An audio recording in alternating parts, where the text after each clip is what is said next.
قرآن حکیم، سیرت النبی صلی اللہ علیہ وآلہ وسلم، احادیث مبارکہ، فقہی مسائل کا بیان اور بہت کچھ انشاءاللہ تعالی جید علماء کرام کے ساتھ۔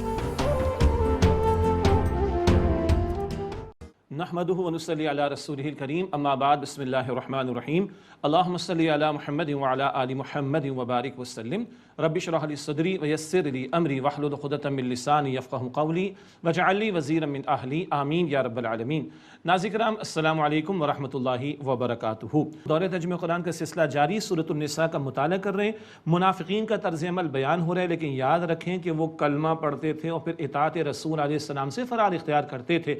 ہمیں ڈرنا چاہیے کہ یہ کرتوت ہم میں پیدا نہ ہو جائیں۔ اس تعلق سے ہم تشریحات میں بات آپ کے سامنے اپنی اور آپ کی یاد دہانی کے لیے رکھ رہے ہیں۔ مطالعہ آگے بڑھا رہے ہیں سورۃ النساء کی آیت نمبر 140 سے۔ اعوذ باللہ من الشیطان الرجیم، بسم اللہ الرحمن الرحیم۔ وَقَدْ نَزَّلَ عَلَيْكُمْ فِي الْكِتَابِ أَنْ إِذَا سَمِعْتُمْ آيَاتِ اللَّهِ يُكْفَرُ بِهَا وَيُسْتَهْزَأُ بِهَا۔ اور یقیناً اللہ تعالیٰ کتاب یعنی قرآن پاک میں تم پر یہ حکم نازل فرما چکا ہے کہ جب تم سنو کہ اللہ تعالیٰ کی آیات کا انکار کیا جاتا ہے اور ان آیات کا مذاق اڑایا جاتا ہے، فَلَا تَقْعُدُوا مَعَهُمْ حَتَّى يَخُوضُوا فِي حَدِيثٍ غَيْرِهِ، تو ان کے ساتھ مت بیٹھو یہاں تک کہ وہ لوگ مشغول ہو جائیں اس کے سوا کسی اور بات میں۔ اِنَّكُمْ اِذًا مِثْلُهُمْ، اس صورت میں یقیناً تم ان جیسے ہو جاؤ گے۔ یہ حکم اللہ نازل فرما چکا، یہ ہم پڑھیں گے سورہ انعام کی آیت نمبر 68 میں، وہاں تھوڑی وضاحت آئے گی۔ کیا حکم تھا؟ جہاں اللہ کی آیات کا مذاق اڑایا جائے، انکار کیا جائے، تو ایسی مجلسوں میں مت بیٹھو۔ اگر بیٹھے رہے تم بھی انہی گستاخوں کی طرح ہو جاؤ گے، سرکشوں کی طرح ہو جاؤ گے۔ اللہ محفوظ رکھے۔ ہمارے اعتبار سے کیا ہے، ایسی تمام محافل اور مجالس، ایسے مقامات، ایسے کام، ایسی گیدرنگز جہاں شریعت کے احکامات کی خلاف ورزی ہوتی ہو، ان میں شرکت جائز نہیں۔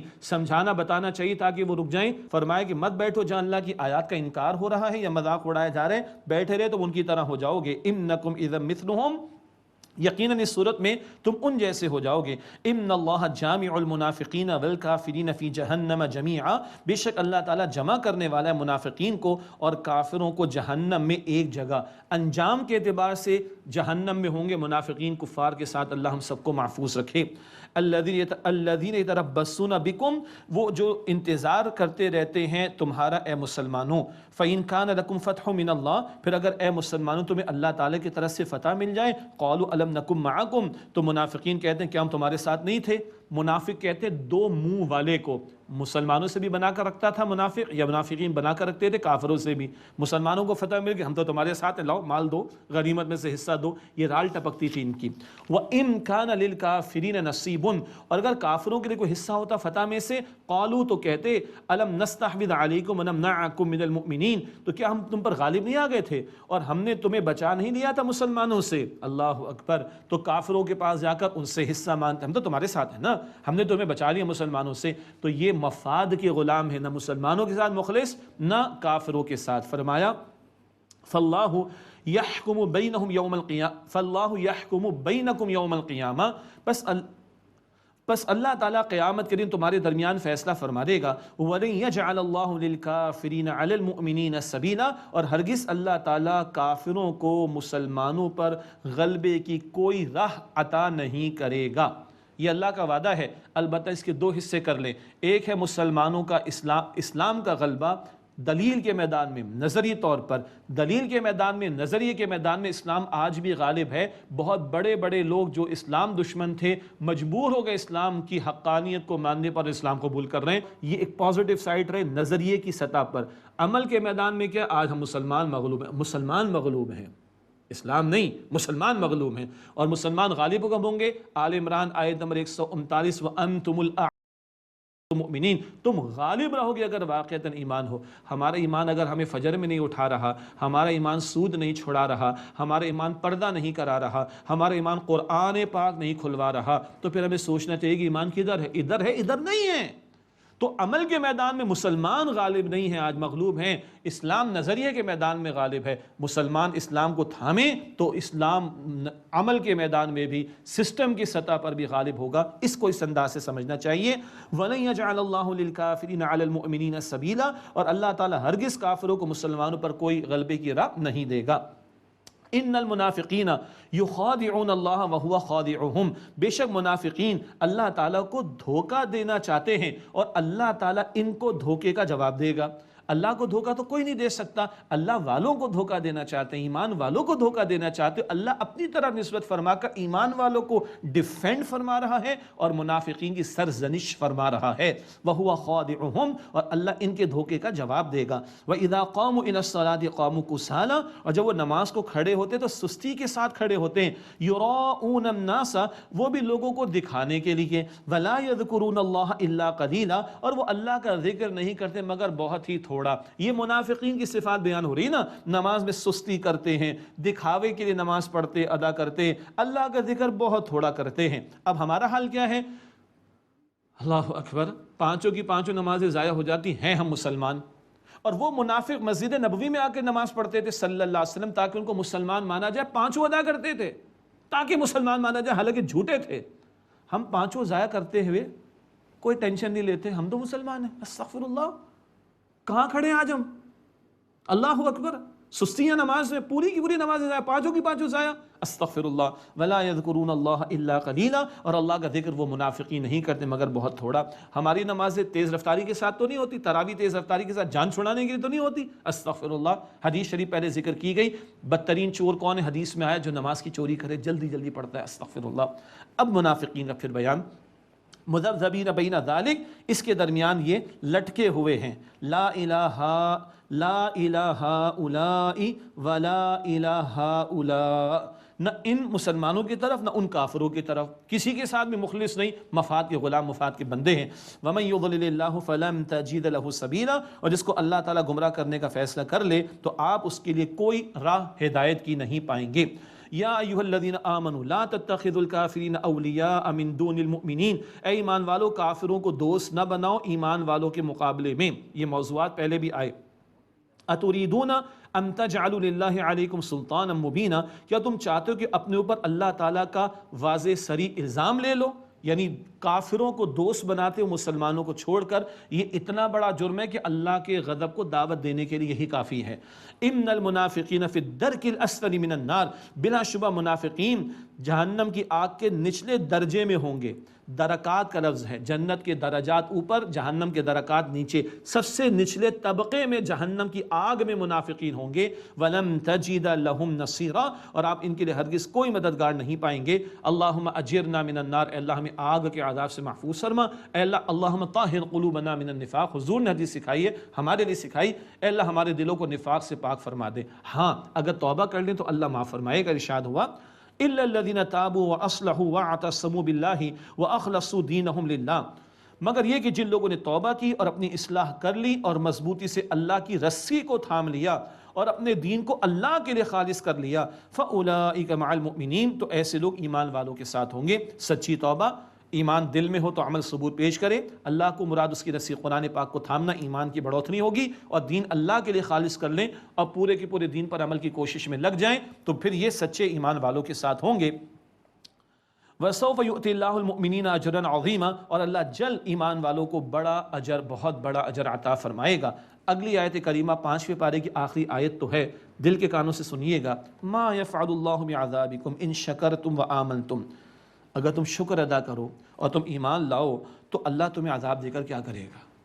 اللہ کو معاذ اللہ کو خوشی تو نہیں کہ تمہیں عذاب دے، اللہ کو کیا پڑی؟ اگر تم شکر ادا کرو اور تم ایمان لائے رکھو، اللہ کیوں تمہیں عذاب دے گا؟ ما یفعل اللہ بعذابکم ان شکرتم وآمنتم، اگر تم شکر ادا کرو ایمان لاؤ تو اللہ تمہیں عذاب دے کر کیا کرے گا؟ وکان اللہ شاکرا علیما، اور اللہ تعالیٰ قدردانی فرمانے والا اور علم رکھنے والا ہے۔ اللہ کے لیے شاکر کا لفظ آیا، اللہ بندہ شکر کرے اللہ قدر فرماتا ہے، بندہ خیر کا عمل کرے اللہ قدر فرماتا ہے۔ شاکر کا ترجمہ اللہ کے لیے کیا ہوگا؟ اللہ قدر دانی فرماتا ہے، اللہ علم رکھنے والا ہے۔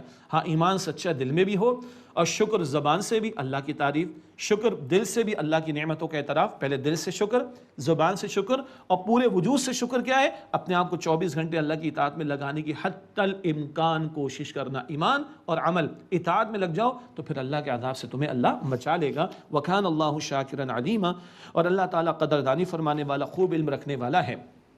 لا يحب اللہ الجہر، 6 پارے کا آغاز ہے الحمدللہ۔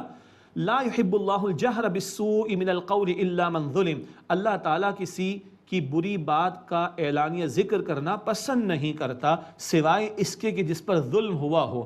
بری باتیں معاشرے میں ان کو بیان کرنا، اعلانیہ طور پر چرچا کرنا پسند نہیں۔ اور آج اسکینڈل کی باتیں، اس نے اس کو یہ کہہ دیا، اس نے اس کو یہ کہہ دیا، اس نے یہ کر دیا، اس نے وہ کر دیا، دن رات یہی برائیاں در برائیاں ہو رہی ہیں۔ یہ پسندیدہ بات نہیں، معاشرہ انتشار کا شکار ہوتا ہے، اور جن کو برائیوں کا نہیں پتہ وہ بھی برائیوں کی طرف اور مائل ہوتے ہیں، استغفر اللہ۔ الا من ظلم، مگر یہ کہ جس پر ظلم ہوا ہو۔ ظلم کی داد رسی کے لیے کوئی بات بیان کر سکتا ہے، پوری دنیا میں ڈھنڈورا نہ پیٹے، صحیح اتھارٹی کے پاس جائے گا، اپنے ادارے کے سربراہ کے پاس جائے گا، متعلقہ آفیسر کے پاس جائے گا، خاندان کا معاملہ تو خاندان کے بڑے کے پاس جائے گا، عدالتی کارروائی تو جج کے پاس جا کے گواہی دے گا، ٹھیک ہے، لیکن ڈھنڈورا پیٹ کا بدنام کرنا، غیبتیں کرنا بالکل غیر اخلاقی معاملات ہیں۔ وَكَانَ اللَّهُ سَمِيعًا عَلِيمًا، اور اللہ تعالیٰ خوب سننے والا، علم رکھنے والا ہے۔ اِن تُبْدُوا خَيْرًا أَوْ تُخْفُوهُ أَوْ تَعْفُوا عَنْ سُوءٍ، اگر تم کوئی اعلانیہ طور پر بھلائی کا عمل کرو یا اسے پوشیدہ رکھو یا معاف کر دو کسی برائی کو، فَإِنَّ اللَّهَ كَانَ عَفُوًّا قَدِيرًا، تو بے شک اللہ تعالیٰ بھی بہت معاف فرمانے والا، خوب قدرت رکھنے والا ہے۔ اعلانیہ عمل اللہ قبول فرمائے گا۔ نوافل پسندیدہ ہے کہ بندہ پوشیدہ طور پر ادا کرے، نفلی صدقات وغیرہ پوشیدہ طور پر دے، تو تم اعلانیہ طور پر بھلائی کا عمل کرو، پوشیدہ رکھو، یا تم کسی کو معاف کر دو، یہ خیر کے کاموں کی ترغیب دلائی۔ تم لوگوں کو معاف کرو گے، اللہ تعالیٰ معاف فرمانے والا قدیر ہے۔ سورہ نور آیت نمبر 22 میں پڑھیں گے انشاءاللہ۔ الا تحبون ان یغفر اللہ لکم، کیا تم نہیں چاہتے کہ اللہ تعالیٰ تمہیں معاف فرما دے؟ بالکل، تو اللہ کرے تم لوگوں کو معاف کرو، تم لوگوں کو معاف کرو گے اللہ تمہیں معاف فرما دے گا، سبحان اللہ۔ اگلی آیت کریمہ میں پکے کافروں کا بیان، اور اس آیت میں توجہ رہے کہ اس میں فتنے کے بہت سارے پہلوؤں کا بیان، اللہ کا انکار، تمام رسولوں کا انکار، کچھ کو ماننا کچھ کو نہ ماننا، اللہ کی اطاعت کریں گے پیغمبر کی نہیں کریں گے، ایسے سارے فتنوں کو ایک ہی آیت میں اللہ تعالیٰ نے بیان فرما دیا ہے۔ ارشاد ہوا ان الذین یکفرون باللہ ورسلہ، بے شک جو لوگ انکار کرتے ہیں اللہ تعالیٰ اور اس کے رسولوں کا، ویریدون ان یفرقوا بین اللہ ورسلہ، اور چاہتے ہیں کہ اللہ تعالیٰ اور اس کے رسولوں کے درمیان فرق کریں، اللہ کی اطاعت کریں گے رسولوں کی نہیں کریں گے، یہ تو انکار سنت والی بات ہے، یہ تو منافقت والی بات ہے۔ اللہ اور اس کے رسول کے درمیان چاہتے ہیں کہ فرق کریں، وَيَقُولُونَ نُؤْمِنُ بِبَعْضٍ وَنَكْفُرُ بِبَعْضٍ، اور کہتے ہیں کہ ہم بعض کو مانتے ہیں بعض کو نہیں مانتے، موسیٰ علیہ السلام کو مانتے عیسیٰ علیہ السلام کو نہیں مانتے، عیسیٰ علیہ السلام کو مانتے محمد مصطفیٰ علیہ السلام کو نہیں مانتے، یہ فرق پیغمبروں میں۔ وَيُرِيدُونَ أَن يَتَّخِذُوا بَيْنَ ذَلِكَ سَبِيلًا، اور چاہتے ہیں کہ اس کے درمیان سے کوئی راستہ نکال لیں، چلو جی کوئی رام کہتا ہے، کوئی رحمان کہتا ہے، کوئی گاڈ کہتا ہے، سب کو ملا کر ایک مکسچر بنا دو، ایک گلوبل ریلیجن بنا دو، استغفر اللہ۔ یہ یونٹی آف ریلیجن کی بات، وحدت ادیان کا فتنہ، یہ بھی یہی ہے۔ اللہ نے 4 باتیں بیان فرما دیں، اللہ اور رسولوں کو انکار، یہ کھلے کافر۔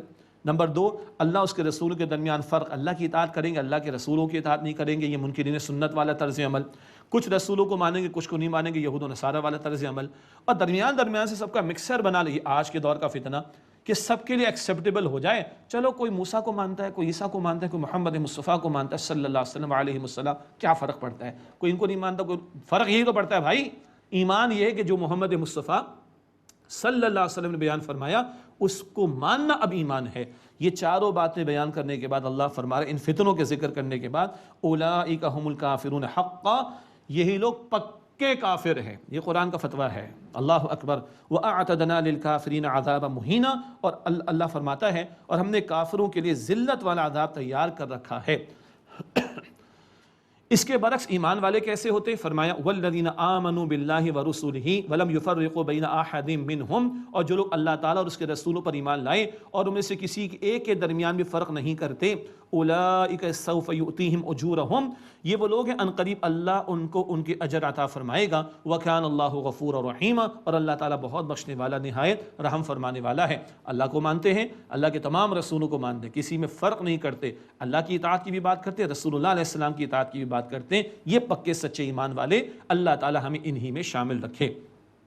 ناظرین کرام 21 رکوع ہوئے سورہ نساء کے، جی ابھی 3 رکوع باقی ہیں ماشاءاللہ، اور ایک طویل سلسلہ کلام آیا جس میں سچے ایمان والوں کا ذکر بھی آ گیا، ایمان کے جھوٹے دعوے دار منافقین کا ذکر بھی آ گیا، اور ہمارے لیے بھی عبرت و سبق آموزی کا سامان آ گیا۔ اب پھر اہل کتاب کا تذکرہ آ رہا ہے، ان میں نصارہ کا ذکر بھی آئے گا، یہود کا ذکر بھی آئے گا، اور کچھ مضامین ہم پہلے پڑھ کر آ چکے۔ اب ایک دلچسپ صورتحال ہے، پہلے ہم کہتے رہے بعد میں آئے گا، اب ہم کہہ رہے ہیں پہلے آ چکا۔ تو سچی بات ہے کہ جو پہلے آ چکا وہ آ چکا، جو بعد میں آئے گا وہ آئے گا، اور جب والناس تک پہنچیں گے تو یہ جملہ واپس لے لیں گے، بھائی اب سب آ چکا، ترجمے اور مختصر تشریح کی حد تک۔ پھر اللہ ہمیں شوق دے کہ ہم قرآن پاک کو جاری رکھیں، جیسے کہ کیو ٹی وی پر ماہ رمضان میں بھی اور ماہ رمضان کے بعد بھی قرآن پاک کے حوالے سے بہت سارے پروگرامز الحمدللہ پیش کیے جاتے ہیں۔ اسی طرح ہم اپنی مساجد میں کوشش کریں، گھروں میں کوشش کریں، قرآن پاک کا ترجمہ تشریح سمجھیں اور قرآن پاک کی زبان کو سیکھیں۔ اور رمضان چلا جائے گا لیکن رمضان کا تحفہ قرآن ہے، جی رمضان کا تحفہ قرآن ہے، وہ ہمارے پاس رہے گا، رمضان کے بعد اس کو انشاءاللہ جاری رکھیں گے، انشاءاللہ جاری رکھیں گے۔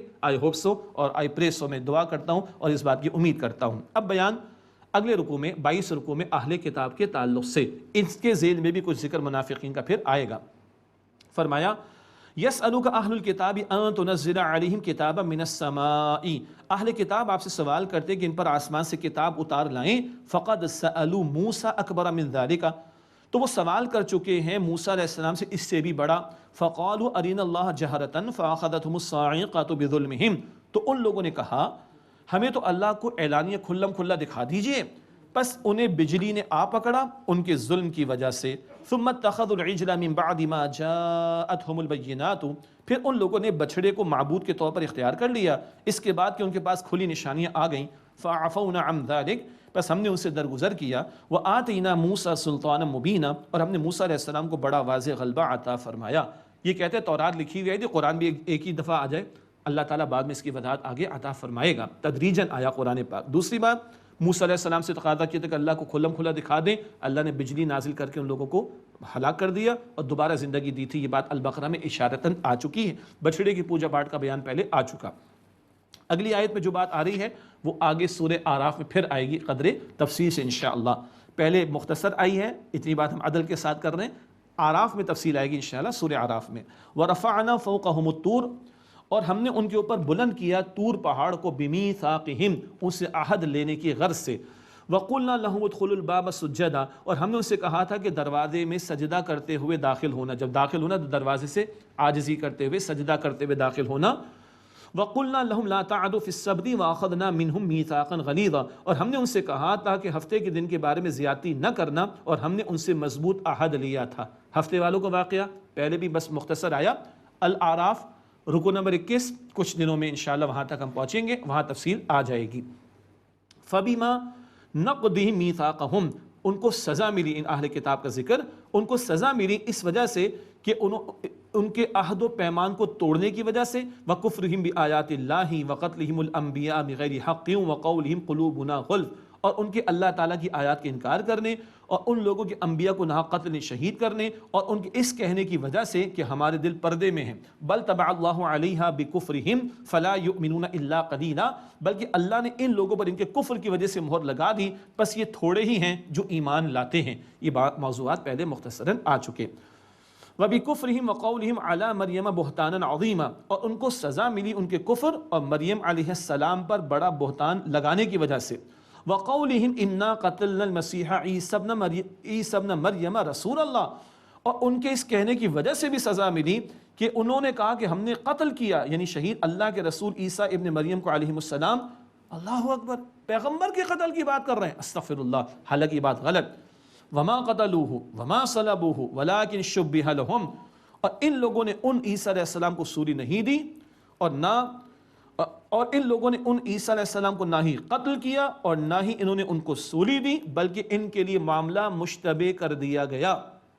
یہ بات ہم نے آل عمران آیت 54 اور 55 میں پڑھی۔ اللہ نے ان کے مکر کا جواب دیا اور وہ شخص انجیل برناباس کا حوالہ دیا گیا جو مطابقت محسوس ہوتی ہے قرآن پاک کے بیان سے کہ جس شخص نے غداری کی اس کی شکل کو بدل دیا گیا، جو گرفتار کرانے کے لیے آیت رومی اہلکاروں کو، اور عیسیٰ علیہ السلام کو اللہ تعالیٰ نے آسمانوں پر بلند کر لیا۔ وَلَكِنْ شُبِّهَ لَهُمْ، اور ان لوگوں کے لیے معاملہ مشتبہ ہو گیا۔ وَإِنَّ الَّذِينَ اخْتَلَفُوا فِيهِ لَفِي شَكٍّ مِّنْهُ، اور بے شک جو لوگ اس بارے میں اختلاف کرتے ہیں یقیناً وہ اس بارے میں شک میں مبتلا ہیں۔ مَا لَهُمْ بِهِ مِنْ عِلْمٍ الا اتباع الظن، وہ گمان کی پیروی کے سوا گمان کی پیروی کے سوا ان لوگوں کو اس بات کا کوئی علم نہیں، تکے لگا رہے ہیں، کوئی حقیقی علم نہیں، اور حقیقی علم اب قرآن اللہ تعالیٰ کی طرف سے عطا کر رہا ہے۔ وما قتلوہ یقینا، اور ان لوگوں نے یقیناً ان عیسیٰ علیہ السلام کو قتل نہیں کیا، بل رفعہ اللہ الیہ، بلکہ اللہ تعالیٰ نے ان عیسیٰ علیہ السلام کو اپنی طرف پورا سالم بلند فرما لیا۔ یہ بات بھی آل عمران آیت 55 میں تھوڑی سی آئی تھی، اور ہم نے کہا تھا تفاسیر کا مطالعہ کیجیے گا، تفصیل کا یہاں موقع نہیں۔ وَرَفَعُ اللَّهُ إِلَيْهِ، اللہ نے اپنی طرف عیسیٰ علیہ السلام کو پورا صحیح سالم بلند فرما لیا۔ وَكَانَ اللَّهُ عَزِيزًا حَكِيمًا، اور اللہ تعالیٰ غالب حکمت والا ہے۔ وَإِن مِّنْ أَهْلِ الْكِتَابِ إِلَّا لَيُؤْمِنَنَّ بِهِ قَبْلَ مَوْتِهِ، اور اہل کتاب میں سے کوئی نہیں رہے گا مگر یہ کہ ان پر اپنی موت سے پہلے ضرور ایمان لائے گا۔ یہ ایک ترجمہ، اس کے مطابق تشریح کیا ہے؟ مفسرین نے لکھا اہل کتاب یہود و نصارہ جب ان کے انتقال کا موقع آتا ہے تو عیسیٰ علیہ السلام کی حقیقت ان کے سامنے پیش کر دی جاتی ہے، مگر اب موت کا معاملہ تو قبول تو نہیں ہوتا، ایمان کا معاملہ، لیکن عیسیٰ علیہ السلام کی حقیقت پیش کر دی جاتی ہے۔ اسلاف سے یہی تفسیر ایک چلی آ رہی۔ دوسری تفسیر اور ترجمہ کیا ہے؟ وَإِن مِّنْ أَهْلِ الْكِتَابِ إِلَّا لَيُؤْمِنَنَّ بِهِ قَبْلَ مَوْتِهِ، اور اہل کتاب میں سے کوئی نہیں رہے گا مگر ان عیسیٰ علیہ السلام پر ایمان لائے گا ان کے وصال سے پہلے۔ کیا مطلب؟ عیسیٰ علیہ السلام کو تو صحیح سالم اللہ نے بلند فرما لیا، احادیث میں وضاحت، قیامت سے قبل تشریف لائیں گے، بھرپور زندگی بسر کریں گے، پھر ان کا وصال بھی ہوگا۔ اس سے قبل یہود تو ہو جائیں گے ختم، دجال قتل ہوگا عیسیٰ علیہ السلام کے ہاتھوں، یہود کا ہو جائے گا صفایا، اور اہل کتاب میں سے نصارہ وہ اسلام قبول کریں گے اور عیسیٰ علیہ السلام پر ایمان لائیں گے۔ یہ بھی دوسرا ترجمہ اور دوسری تفسیر اسلاف سے چلی آ رہی ہے کہ اہل کتاب میں سے کوئی نہیں بچے گا مگر یہ کہ عیسیٰ علیہ السلام کے وصال سے قبل ان پر ایمان لے آئے گا۔ مزید تفصیل تفاسیر میں دیکھیے گا۔ وَيَوْمَ الْقِيَامَةِ يَكُونُ عَلَيْهِمْ شَهِيدًا، اور قیامت کے دن وہ ان پر گواہ ہوں گے۔ عیسیٰ علیہ السلام توحید کی دعوت دیتے تھے، یہ بات قیامت کے دن وہ پیش کریں گے، اور یہ ذکر سورہ مائدہ کے آخری 2 رکوعوں میں انشاءاللہ عیسیٰ علیہ السلام کا ایک مکالمہ اللہ تعالیٰ سے قیامت کے دن ہوگا، وہاں ہم پڑھیں گے۔ اب یہود پر کچھ باتیں ان کے تعلق سے بیان ہو رہی۔ فرمایا کہ فَبِظُلْمٍ مِّنَ الَّذِينَ هَادُوا حَرَّمْنَا عَلَيْهِمْ طَيِّبَاتٍ أُحِلَّتْ لَهُمْ، پس ہم نے ان پر بہت سی پاکیزہ چیزیں جو ان کے لیے حلال تھیں حرام کر دیں ان کے یہود کے ظلم کی وجہ سے۔ وَبِصَدِّهِمْ عَنْ سَبِيلِ اللَّهِ كَثِيرًا، اور ان کے اللہ تعالیٰ کے راستے سے بہت زیادہ روکنے کی وجہ سے۔ اللہ تعالیٰ نے حلال چیزوں پر حرام کی یہ سزا تھی، یہ بات ہم پڑھیں گے سورہ انعام آیت نمبر 146 میں، وضاحت تھوڑی وہاں پر آئے گی۔ کچھ حلال چیزیں ان کی نافرمانی کی وجہ سے، یہود کی نافرمانی کی وجہ سے اللہ نے ان پر حرام کی۔ کیوں؟ وہ اللہ تعالیٰ کے راستے سے روکتے تھے، پہلا جرم۔ دوسرا جرم وَأَخْذِهِمُ الرِّبَا وَقَدْ نُهُوا عَنْهُ، اور ان کے سود لینے کی وجہ سے، حالانکہ انہیں اس سے منع کیا گیا تھا۔ سود پچھلی الہامی کتابوں میں بھی حرام، اور قرآن پاک نے بھی اس کو حرام قرار دیا، مگر یہ سود خوری کرتے تھے۔ وَأَكْلِهِمْ أَمْوَالَ النَّاسِ بِالْبَاطِلِ، اور لوگوں کے مال ناحق طریقے پر کھانے کی وجہ سے، تیسرا جرم۔ تو اللہ نے حلال چیزوں پر روک دی، یہ سزا ہوتی ہے، اللہ تعالیٰ نعمتیں روک دیتا ہے لوگوں کی نافرمانیوں کی وجہ سے۔ ہم بھی دائیں بائیں اپنے حالات پر غور کر لیں، مسائل اور مصائب بڑھ رہے نا، حلال بھی ہمیں میسر نہیں آ پا رہا، کہیں ہماری نافرمانیوں کی سزا تو نہیں؟ توجہ کی ضرورت ہے، اللہ ہمیں سچی پکی توبہ کی توفیق عطا فرمائے۔ فرمایا وَأَعْتَدْنَا لِلْكَافِرِينَ مِنْهُمْ عَذَابًا أَلِيمًا، اور ہم نے ان میں سے کفر کرنے والوں کے لیے دردناک عذاب تیار کر رکھا ہے۔ لیکن الراسخون فی العلم منہم والمؤمنون، لیکن ان میں سے جو علم پختہ ہیں اور جو ایمان والے ہیں، یؤمنون بما انزل الیک وما انزل من قبلک، وہ اس پر ایمان لاتے ہیں جو آپ پر نازل کیا گیا اے نبی علیہ السلام، اور اس پر بھی جو آپ سے پہلے نازل کیا گیا۔ والمقیمین الصلاۃ والمؤتون الزکاۃ والمؤمنون باللہ والیوم الآخر، اور وہ نماز قائم کرنے والے ہیں اور زکوٰۃ ادا کرنے والے ہیں اور اللہ تعالیٰ پر اور آخرت کے دن پر ایمان رکھنے والے ہیں۔ اولئک سنؤتیہم اجرا عظیما، ایسے لوگوں کو ہم ضرور جلد بڑا اجر عطا کریں گے۔ یہ توازن والا پہلو آ گیا، عدل والا پہلو آ گیا۔ کوئی خیر کی بات تھی اہل کتاب میں سے، قرآن پاک نے اس کو بھی یہاں پر نقل فرما دیا۔ اللہ یہ صفات ہمیں بھی اختیار کرنے کی توفیق عطا فرمائے۔ اللہ تعالیٰ دین سے محبت عطا فرمائے، دین پر یقین عطا فرمائے، دین کو سیکھنے کی توفیق دے اور دین پر عمل کی توفیق دے، اور دین کی دعوت اور دین کے نظام کے قیام کی جد و جہد کی ہمیں توفیق عطا فرمائے۔ آمین یا رب العالمین۔ وآخر دعوانا الحمد للہ رب العالمین، والسلام علیکم ورحمۃ اللہ وبرکاتہ۔